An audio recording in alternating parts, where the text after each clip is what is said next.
हमें दुख क्यों मिलता है? क्यों अच्छे और भले लोगों को जीवन में अधिक दुख मिलता है?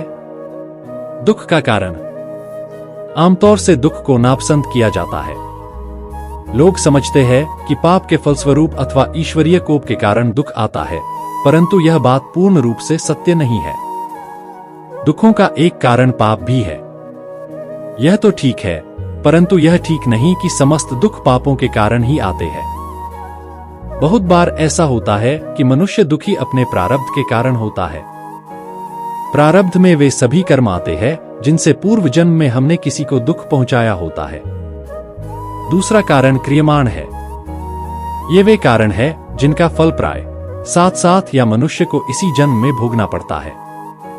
इसका तीसरा और सबसे महत्वपूर्ण कारण कि ईश्वर को जब किसी प्राणी पर दया करके उसे अपनी शरण में लेना होता है, कल्याण के पथ पर ले जाना होता है, तो उसे भवबंधन से, कुप्रवृत्तियों से छुड़ाने के लिए ऐसे दुखदायक अवसर उत्पन्न करते हैं जिनकी ठोकर खाकर मनुष्य अपनी भूल को समझ जाए और उसका सच्चा भक्त बन जाए। सांसारिक मोह, ममता और विषय वासना का चस्का ऐसा लुभावना होता है कि उसे साधारण इच्छा होने से छोड़ा नहीं जा सकता। एक हल्का सा विचार आता है कि जीवन जैसी वस्तु का उपयोग किसी श्रेष्ठ काम में करना चाहिए, परंतु दूसरे ही क्षण ऐसी लुभावनी परिस्थितियां सामने आ जाती है जिसके कारण वह विचार धूमिल पड़ जाता है और मनुष्य जहां का तहां आकर फिर से खड़ा हो जाता है। इस प्रकार के कीचड़ से निकलने के लिए भगवान अपने भक्त को झटका देते हैं, सोते हुए को जगाने के लिए बड़े जोर से झकझोरते हैं। यह झटका ही हमें दुख जैसा प्रतीत होता है। गंभीर बीमारी, परमप्रिय स्वजनों की मृत्यु, विश्वसनीय मित्रों द्वारा अपमान या विश्वासघात जैसी दिल को चोट पहुंचाने वाली घटनाएं इसलिए भी आती है कि उनके जबरदस्त झटके के आघात से मनुष्य तिलमिला जाए और सजग होकर इस संसार से मोह को तिलांजलि दे दे। भगवान अपने भक्तों को कष्ट देते ही इसलिए है जिससे वे यह समझ सकें कि कौन उनके सच्चे भक्त है। प्रश्न: मन में कभी कभी संदेह ऐसा होता है कि हमारा धर्म कहता है कि जैसे कर्म करोगे वैसा फल देगा भगवान। लेकिन देखा जाता है कि जो लोग काफी पवित्र कर्म करते हैं उन्हें बहुत तकलीफें उठानी पड़ती हैं। इसके विपरीत जो आचरण करते हैं, बहुत सुख में जीवन व्यतीत करते हैं, उनका मरण भी बहुत सुख में हो जाता है। और कभी कभी अच्छे व्यक्ति का मरण भी दुखी हो जाता है। गुरुदेव, पहली बात यह है कि चोरी करके भी कोई रबड़ी खा लेगा, मिठास का अनुभव तो होगा।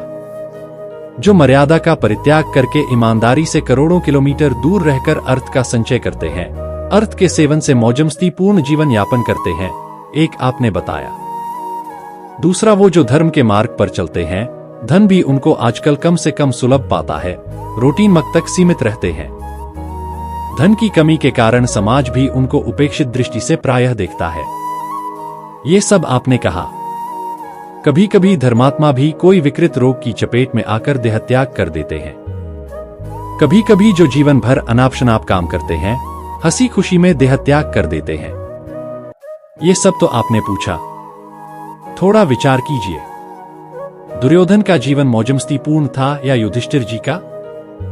बाहर से तो आपको यही लगेगा कि दुर्योधन का जीवन मौजमस्ती पूर्ण था। युधिष्ठिर जी का जीवन यह ताप, यह वेदना, यह कष्ट। लेकिन इतिहास किसका उज्जवल हुआ? युधिष्ठिर जी का। भगवान तो भगवान ही है। लीलापूर्वक रावण का जीवन मौजमस्ती पूर्ण था या राम जी का जीवन? वनवास भी झेलना पड़ा, पत्नी से वियोग भी हुआ। हमने यह बताया कि आखिर धर्म के मार्ग पर चलने पर धर्म का असली फल क्या है, इस पर विचार कीजिए। तुलसीदास जी ने ब्रह्मसूत्र शंकर भाष्य के भावों को गिने चुने शब्दों में एक जगह व्यक्त किया: धर्म ते वीरति। धर्म का पालन करने पर देह, इंद्रिय, प्राण, अंतःकरण जो हैं संयत होते हैं, सुव्यवस्थित होते हैं। जो कुछ अनात्म प्रपंच है, जो वर्ण करने योग्य नहीं है, उससे अनासक्ति होती है, वैराग्य होता है। धर्म का वास्तविक फल वैराग्य है। तो वैराग्य योग्य परिस्थिति, अनासक्ति योग्य परिस्थिति प्राप्त हो, इसको हम दुर्भाग्य समझेंगे या सौभाग्य? दूसरे ढंग से भी मैं बोलूंगा तो सन्मार्ग पर चलने वाले जो हैं, कष्ट तो पाते हैं, लेकिन आगे मंगल ही मंगल है। बहुत विस्तार पूर्वक हमने उत्तर दिया क्योंकि आजकल प्रायः इसी ढंग के सज्जन कष्ट पाते हैं। अगला वीडियो आप कैसा देखना चाहते हैं, मुझे कमेंट में जरूर बताएं। धन्यवाद।